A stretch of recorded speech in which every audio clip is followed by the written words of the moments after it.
Hi, I'm Pamela Madsen, and welcome to another segment of Journey to the Crib. And I'm here with Dr. Dave Kreiner, who is the founder of East Coast Fertility. Thanks for joining us.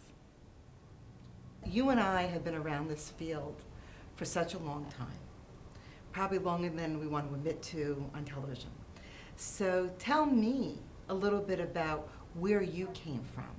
In 1985, I had the great fortune to do my fellowship in reproductive endocrinology and infertility at the world-famous Jones Institute in Norfolk, Virginia. The Jones Institute had been successfully performing IVF for 5 years or more, and people knew about the Jones Institute and came from all over the world because we had a world-leading 15% pregnancy rate. My sister went there. It was the only place in the country to go. I think you actually may have treated her. Yes, I did. Yes. So so it didn't matter. It wasn't like you went across the street for an IVF center like today. People came from all over the world. Right. So that's where you started during that time. Things were quite different then, Pamela. Back then, IVF was very inefficient and we had to transfer many embryos. What's also changed in the field?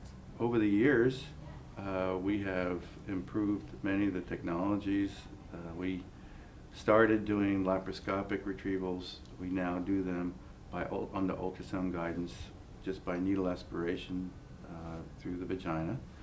We do a much more sophisticated IVF in the lab. We have media that is the environment in which the embryo grows is much healthier and is able to encourage much healthier development of the embryos, hence developing embryos of much higher pregnancy potential. What I love about you, Dave, is that you are really not ego-driven.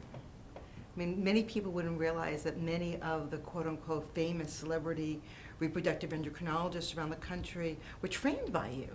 And you have continued to be very quietly a thought leader and have taken a lot of these ideas that you've talked about just now into practice to really change the way fertility care is delivered in this country in a very patient, directed way. And that's really extraordinary.